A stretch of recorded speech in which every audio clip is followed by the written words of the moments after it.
If you've been living under a rock and don't know what has happened with Ketel Marte, let me lay it out for you. So, on Monday night, Ketel Marte did not show up to the Arizona Diamondbacks game versus the Boston Red Sox in Boston. Marte traveled with the team Sunday night to Boston and was expected to DH for the Diamondbacks on Monday.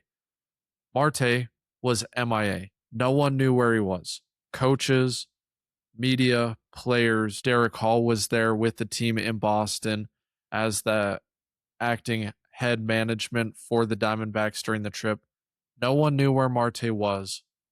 No one knew why he was gone, other than that it was a personal issue. So the Diamondbacks had no choice but to put Marte on the restricted list and called up Jose Fernandez, who, by the way, has played well for the Diamondbacks since being called up. Now, moving on to after the game, Torey Lovullo was asked where Marte was. He said he didn't know. He hoped he was at the team hotel. He looked emotionally distraught. He said he cared for Marte, but you could tell he was disappointed that Marte wasn't with the team. And he just didn't know why. No one knows why. Mike Hazen was on a Arizona sports radio show yesterday with Wolf and Luke and said that he didn't know why either. He's reportedly going to meet with Ketel Marte today, who came home from Arizona to get an MRI on his knee and to get his personal issue sorted out. What that issue is, we don't know. Will it ever be known? The Diamondbacks try and handle these things a lot internally, so maybe we'll never know. Derek Hall came on the radio today with Bickley and Murata and said that it's bizarre that he still doesn't know what exactly happened or why it happened. And this is 3 days after it happened. Maybe we'll get more clarity today as Marte meets with Hazen. Maybe things will be reported, or maybe the Diamondbacks will try and keep it under wraps and behind closed doors. Marte did release a statement saying he thanked the organization and listed by name Torey Lovullo in a response through his agent, saying he's grateful for all the support from the fans, organization, and Torey Lovullo as he works through his issue and wants to be back with the team as soon as possible.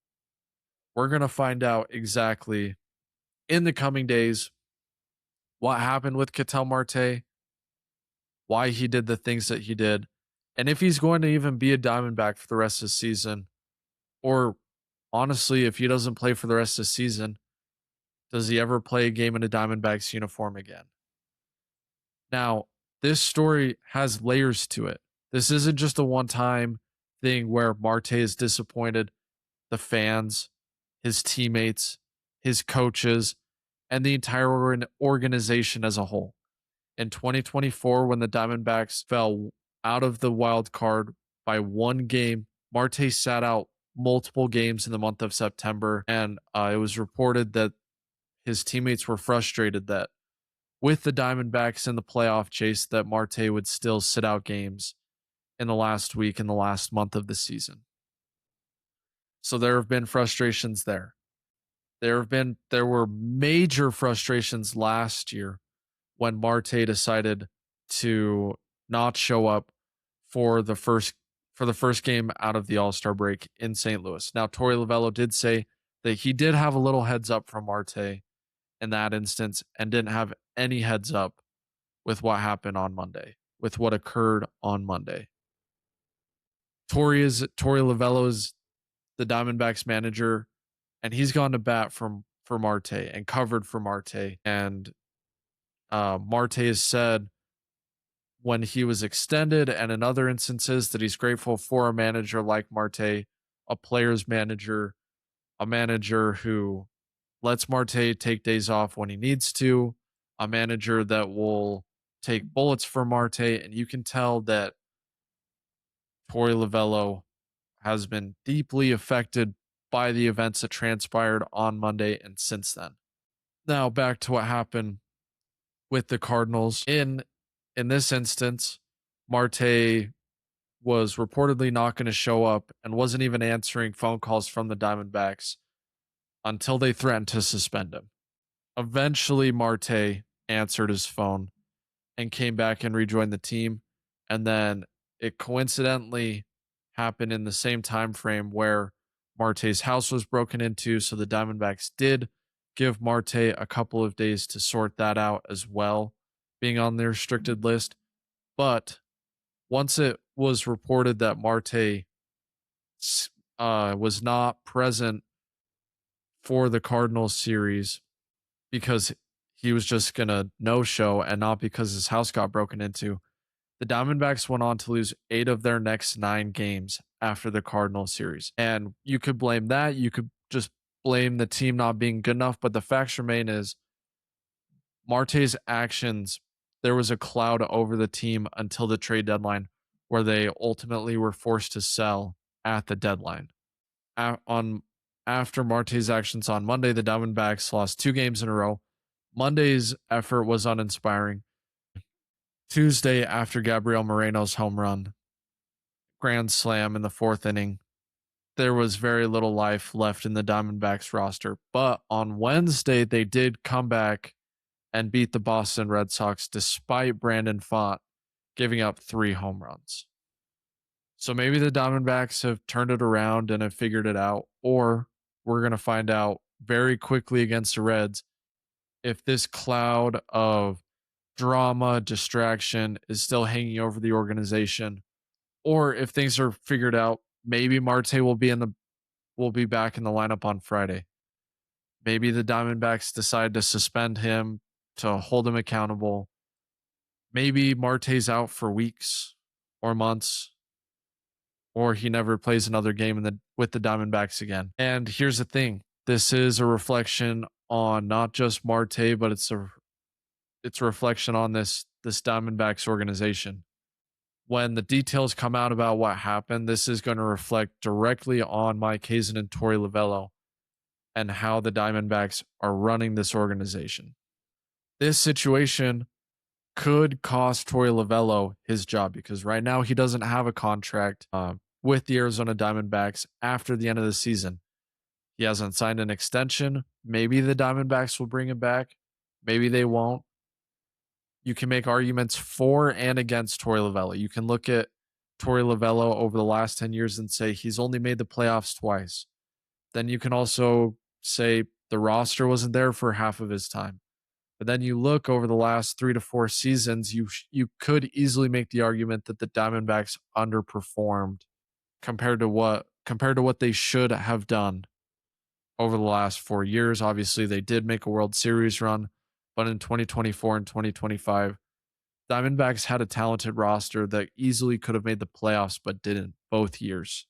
And is that all on Torey Lovullo and Mike Hazen? No, but could Mike Hazen be let go at the end of the season because he knew he needed to trade Ketel Marte because of the drama that follows Marte?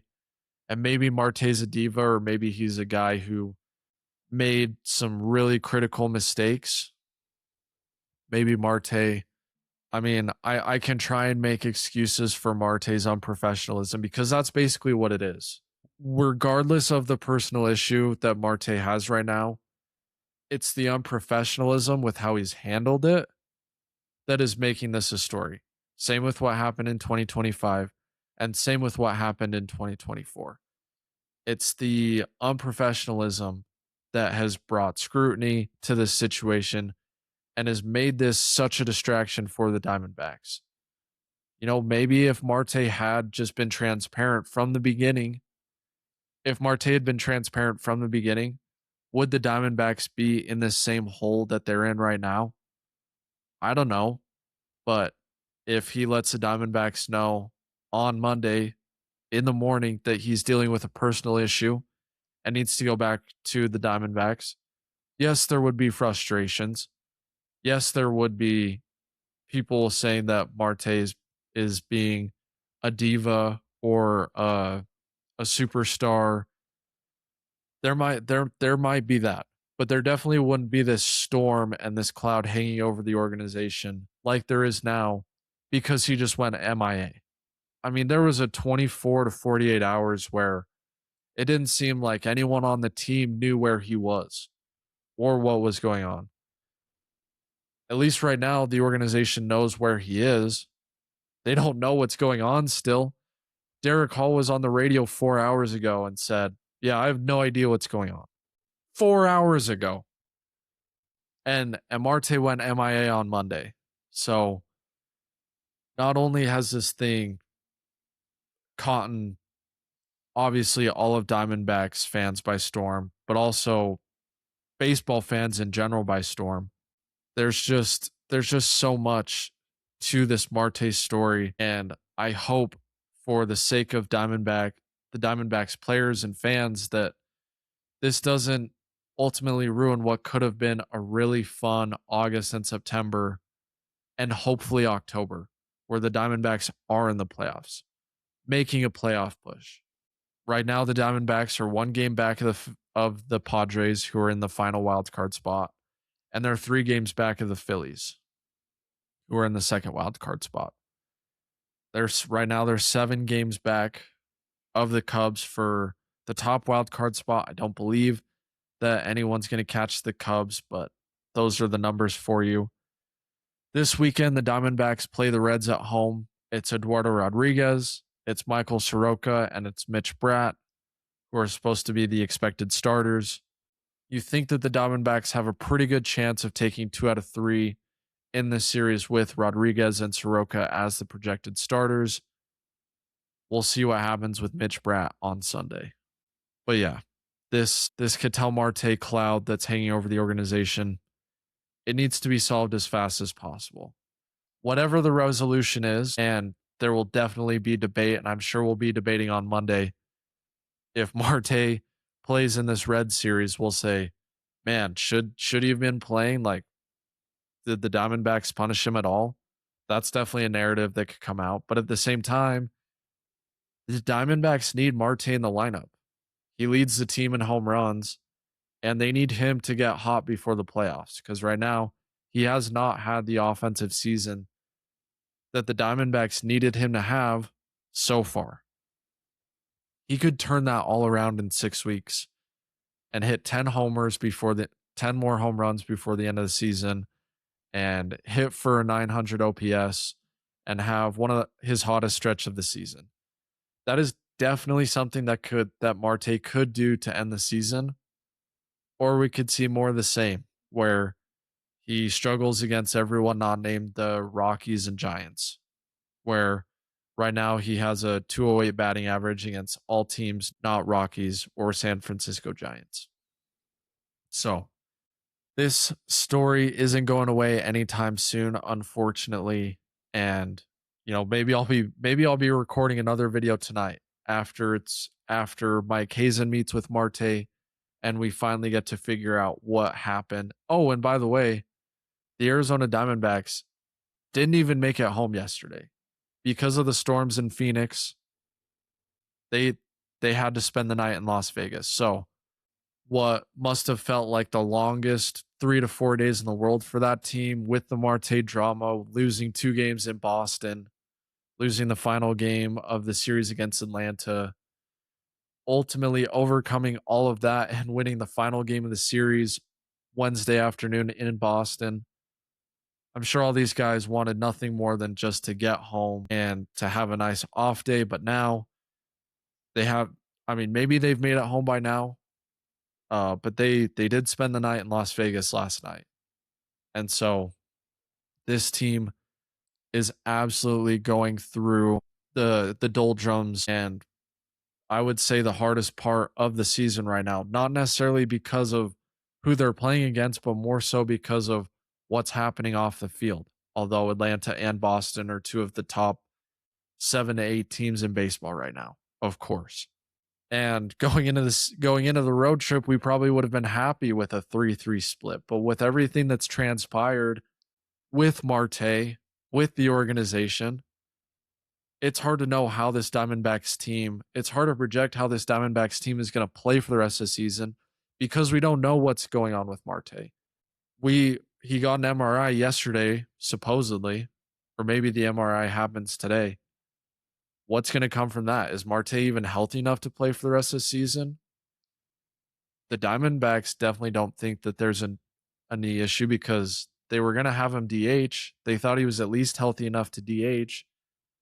They also have Nolan Arenado, who has not played in the field since Sunday after he hurt his trunk, which I love. I love an injured trunk. I hope we get to see more trunk injuries reported in the future because obviously there's a lot of ways you can have fun with that.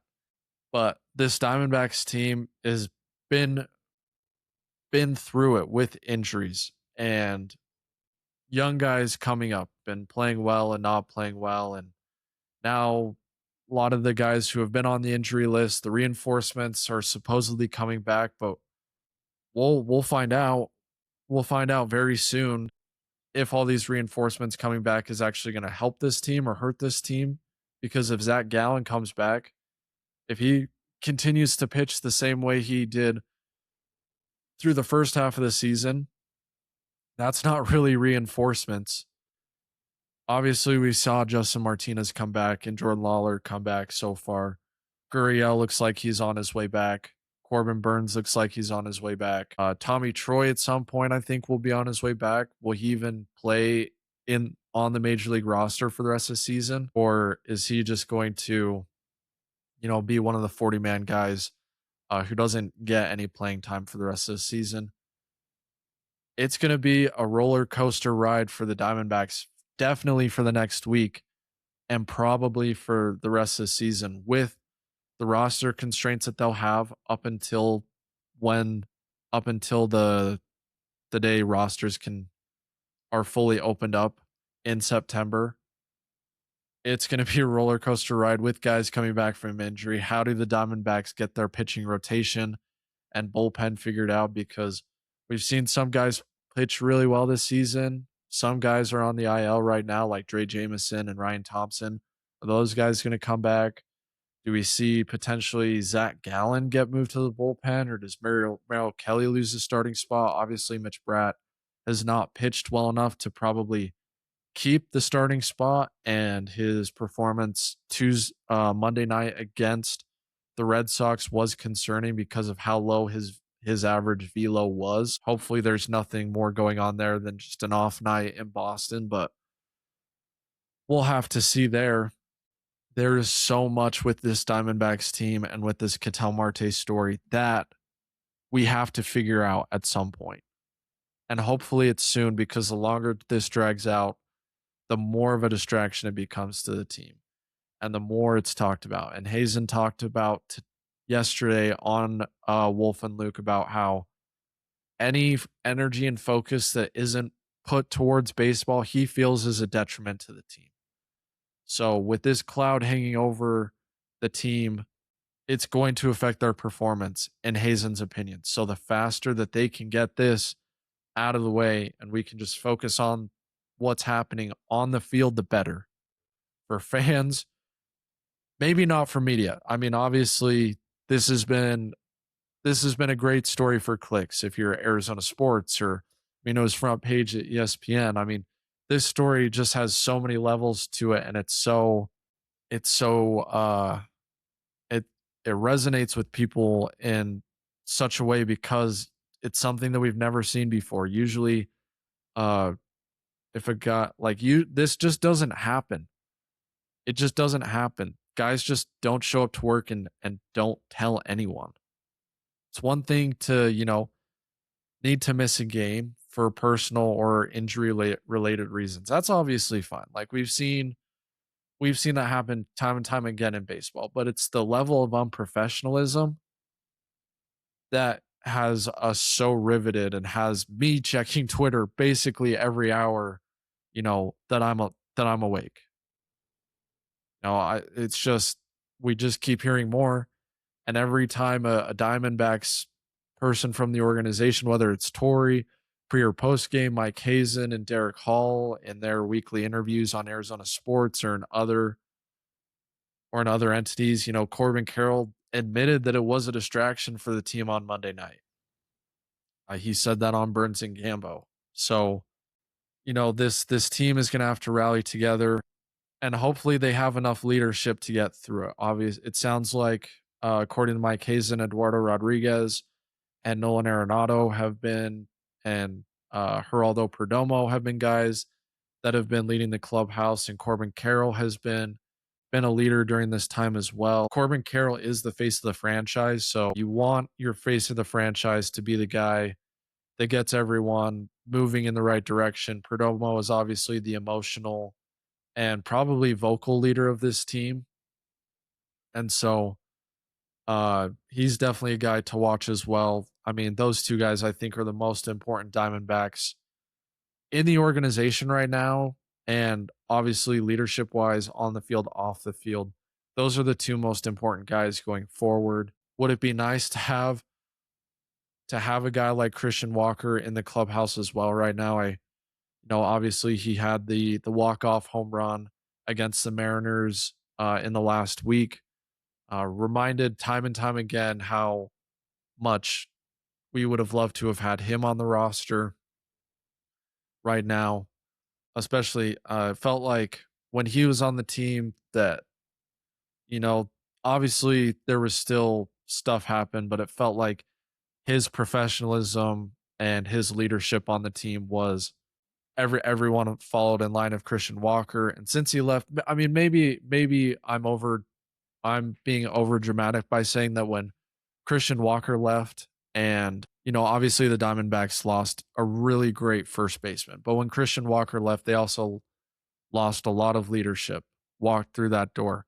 And have they been able to replace it? They definitely did not last year with Nolan or with Eugenio Suarez and Josh Naylor. Those two guys were great players for the Diamondbacks last year, but it didn't feel like the leadership was there. Obviously, in 24, Jock Peterson really like kind of assimilated a leadership role pretty early on in the clubhouse, or at least as a mentor to a lot of the young players. Nolan Arenado's kind of taken that on this year as a mentor in the clubhouse, but that leader of and consistent professionalism that Christian Walker had for his time as a Diamondback. Corbin Carroll, I guess, kind of filled that role as the lead by example guy, because we all know Corbin is one of the hardest working players in the major league. I mean, he is the most meticulous grinder, most detail oriented guy on this team. He's always trying to get better. And I, just looking at Corbin like physically, I think he's probably got to have like one of the lowest body fat percentages of any player in the MLB. And now that's not to say you have to be like a sub 4% body fat to be good at baseball. We see guys in baseball more than any other professional sport outside of golf, maybe, that carry weight or don't look like they're, the elite of the elite athletes, and they still are really good at baseball. I mean, we've seen a ton of those guys. There's a reason why the big guys hit tanks, right? It's just mass creates power. So I'm not saying you have to look like Corbin Carroll does to be great at baseball, but I mean, you can just tell the way he takes care of his body. I don't know if there's an ounce of body fat on that guy. And it's that kind of work ethic that sets the tone for this Diamondbacks team in a lot of ways. But maybe, I don't know. I'm just throwing out ideas right now. I don't know if any of this is actually real. I'd love to get an in-depth look from a writer, or maybe a player comes out and talks about how the hierarchy of leadership is in the Diamondbacks organization, how the players hold each other accountable. I would love to hear stories about that, and maybe stuff will come out about that as we move forward with this Ketel Marte situation. Okay, man, that's 30 minutes on Marte. A couple quick hitters before we finish up talking about the Diamondbacks. Like I said before, Cincinnati, Rodriguez, Soroka, and Bratt pitch Friday, Saturday, Sunday. I expect the Diamondbacks to win at least 2 games in the series. 3 would be great, especially because they just need to stay within a game of the Padres until the end of the season. and hopefully be in striking distance when they play the Phillies at the end of the month, where if they take 2 out of 3 or 3 out of 3 against the Phillies, they could shoot themselves all the way up into that second wild card spot, depending on how the other series go and how the Padres play around them. Couple of on the field notes. We've talked a lot of off field stuff so far, but Brandon Garcia has been struggling of late. He hasn't been quite as locked in. Yesterday, he was not able to make it through an entire inning, and he just continues to give up a lot more contact, a lot more hard hit contact. In the last few weeks since Paul Sewald was designated for assignment, Justin Martinez did return for the Diamondbacks. He had an absolutely wild night. He walked a batter, he hit a batter, he threw a wild pitch. There was 2 on second and third, but he did not allow any runs in his 1 inning pitched in the bottom of the 8th inning on Tuesday night's game. So anyone who expected Martinez to come back and immediately usurp the closer role probably going to have to hit the brakes on that. I mean, I already talked about that. I already talked about that in a previous podcast. He's going to be very reckless and very erratic. And so it's going to take probably a week, 2 weeks. It might take the whole season for him to really find himself and get back to being an accurate closer level type of pitcher. But is the heat there and are the guns there? Absolutely. Absolutely. He looks healthy, which is the most important. Unfortunately for the Diamondbacks, Jordan Lawler came back from injury and after hitting 5 home runs in Double-A, has not recorded a hit in 10 at-bats and has 5 strikeouts. Lawler had been hitting really well to start the season, and when he came back from injury in his short time back, I believe it was just like 2 games, but he had a few hits in those 2 games in between injury setbacks. Obviously, the Diamondbacks need some type of pop from whoever's playing in the outfield outside of Corbin Carroll. They got a lot of pop this last series from Jose Fernandez and Ryan Waldschmidt. Obviously, you want to see that continue. But Jordan Lawler is a guy that the Diamondbacks have needed to step up and play well in a big way for a long time. And it's time. It's time for Jordan Lawler to make his impact at a big league level consistently during a playoff push. 0 for 10, not going to cut it, but also he's coming back from multiple months absence. So, I think before you make any clear decisions or takes about the guy, you have to let him get 20 at bats minimum at the major league level, and then you kind of start from there and say, okay, now after 20 at bats at a major league level, you've seen all the kinds of pitches. Now it's time to start mashing again. And so, unfortunately for the Diamondbacks, it might take a little bit of time for Lawler to get back to hopefully being the player we want him to be and the player he looked like he could be at the start of the season. So, it's just unfortunately going to take time, but the Diamondbacks don't have a ton of time to be patient and wait for guys to come around because right now they are 1 game back of the wild card spot. We finally saw signs of life from Lars Nootbaar. The Diamondbacks traded for Lars Nootbaar, and he has not really given the Diamondbacks a whole lot. Obviously, he's had a couple big hits. He had a big RBI single against the Padres in a game right when he first got to Arizona. But by far the biggest hit of his time in an Arizona Diamondbacks uniform came yesterday, Wednesday. The Diamondbacks were tied 2-2, and he hit what we thought was going to be the game-clinching home run to give the Diamondbacks a 5-2 lead before Brandon Pfaadt gave up a 3-run home run in the bottom of the 6th inning. But it was good to see Nootbaar come in. He pinched hit for Jordan Lawler and came up with a massive hit to give the Diamondbacks what we thought was a convincing 5-2 lead. Hopefully that's a step in the right direction for Nootbaar, and he can kind of get get to being the player the Diamondbacks really need him to be as the main left-handed hitter in the lineup outside of Perdomo and Carroll. And he can be a steadying presence for the offense when they go against right-handed pitching. That's what the Diamondbacks traded Nootbaar to do, and he did it against the Red Sox on Wednesday. He was one of the biggest reasons why they won the game, and so they're going to need a whole lot more of that from Nootbaar going forward. On a positive note, Gabriel Moreno continues to be the best catcher in the National League. He's one of the best defenders. He's definitely the best here in the National League. He's the second best hitting catcher in baseball. Right now, he has a 13-game hit streak, which leads all of baseball. He's hit, I believe, 11. He has 11 games out of his last 13 with an RBI. So it's not just that Moreno's hitting the baseball well, but he's also hitting the baseball when guys are on base.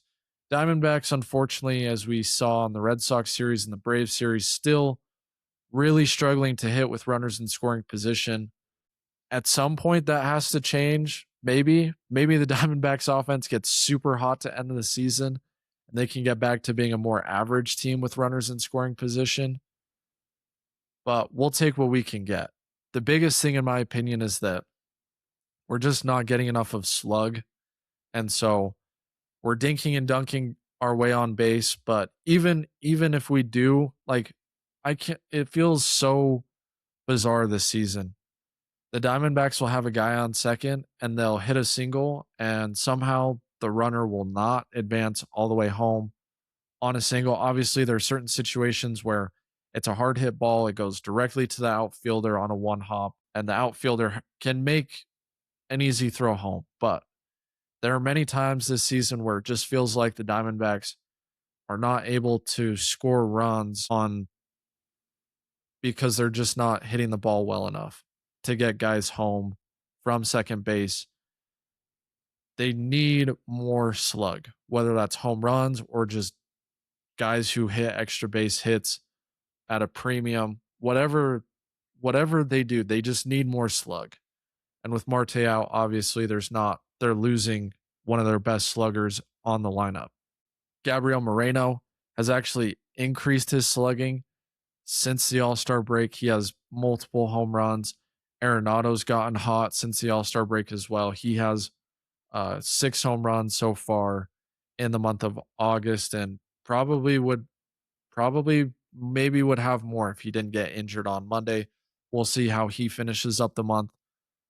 But overall, the Diamondbacks just need more slug, whether that comes from Corbin, Perdomo, Arenado, Moreno. Tao has shown an ability to hit some home runs and to hit with some slug. Fernandez had multiple doubles in this Red Sox series. Same with Waldschmidt. If Waldschmidt can provide more slug as well. They just need more slug because when you're just hitting singles, it's hard for guys to score because you have to really string together a lot of singles for a rally. But you get multiple doubles in an inning, that's how you put up some of these big innings against good teams. As far as reinforcements go, Nolan Arenado avoided the injury list, but it'll be interesting to see with how well Jose Fernandez has played if they decide to keep him up at the major league level and look to send someone else down. Corbin Burns, Lourdes Gurriel, and company. Maybe Zach Gallen could be back. Definitely the first week of September, perhaps earlier than that. Maybe Tommy Troy is on the mend as well. As far as reinforcements go, that's what the Diamondbacks are looking at right now. So can they survive the next 10 days before Burns comes back? Maybe Gurriel comes back and plays well. Maybe Tommy Troy comes back and plays well. Maybe Zach Gallen comes back and pitches well, and they've figured out whatever was going wrong with Gallen. Maybe that's something that they figure out. But the reinforcements are coming. Can the Diamondbacks get to September still in a prime position to make a real run at the playoffs in September?